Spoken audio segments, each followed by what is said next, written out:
Hello and welcome to Shelf to Mount, a show where we take a look at some of the vintage lenses I bought before I started this YouTube channel, or as it's also known as, hey, I forgot to have this. I hope I can cancel the order I just placed for the same lens. This is the Ricoh Rikenon 50mm f2, and I have no idea why I originally bought it.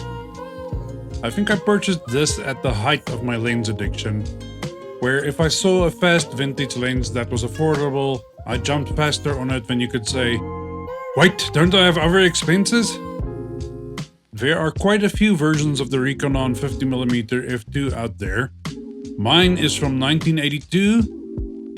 The lens has 6 elements in 5 groups, 6 aperture blades, weighs in at 135 grams, and works with a 52mm filter size. The lens comes in the Pentax K mount.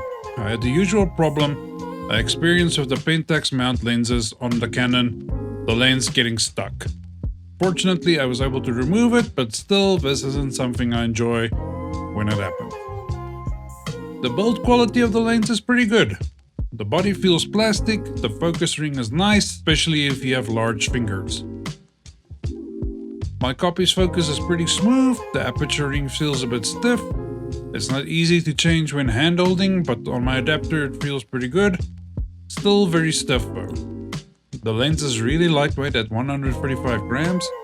Being so lightweight, it's a nice walk around lens, and with a maximum aperture of f2, you can get some nice bokeh.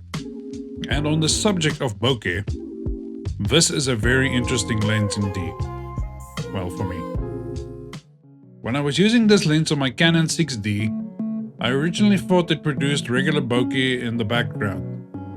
It was only halfway through my shoot that I discovered the lens has a bit of a quirk in the bokeh department.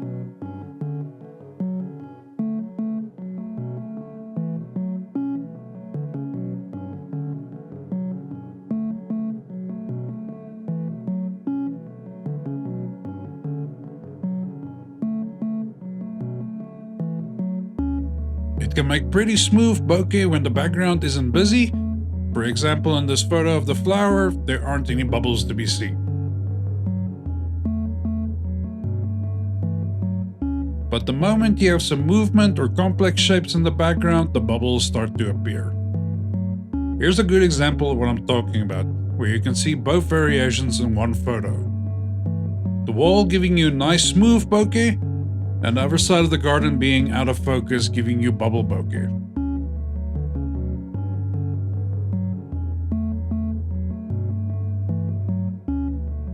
The lens isn't as bubble crazy as some of the other lenses I've tested, and I do like the Oddball bokeh, the smooth out of focus areas intermixed with bubbles. It's a very interesting look.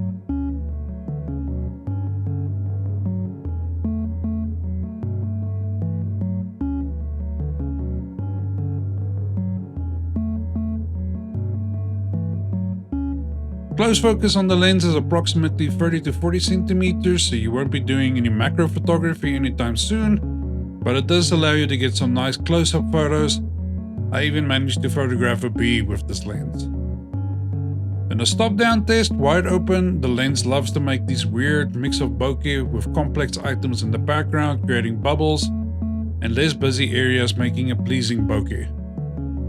There is some chromatic aberration when shooting wide open, and it does look like some glowing is prominent in this lens. Stopping down, the chromatic aberration seems to go away. Stopping down further, the bubble bokeh seems to be replaced with hexagon bokeh. As always, the center is reasonably sharp when taking photos.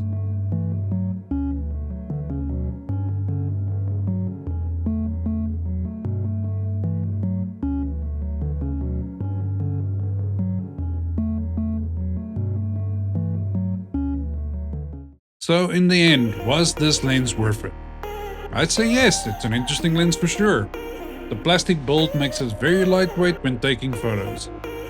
When shooting wide open, yes, some bits of the photo will be soft in comparison to the rest, but it can be really surprisingly sharp considering it's wide open. When comparing it to other bubble bokeh lenses in my collection, this lens is interesting. I like the fact that the bokeh changes based on the background.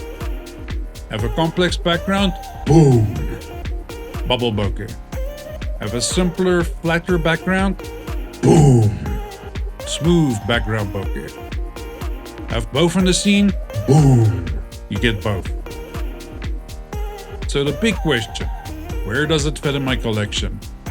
I'd say it fits somewhere between the needs for bubble bokeh and regular bokeh. This is an interesting lens, especially considering how sharp the center is. As to who I would recommend it to, I think I can see this lens being used for portraits or even just as a good walk-around lens. The lightweight, fast aperture makes it pretty good for this. If you don't have problems with the Pentax K mount, that is. Now I want to hear from you. What's the weirdest or most interesting lens you've ever used? Have you ever found any hidden gems that surprised you? And if you've got the experience of Ricoh's line of lenses, I'd love to know. Do you have a favorite from their lineup? Drop a comment below and let's talk vintage glass. And once again, thank you so much for watching, and I'll see you next time.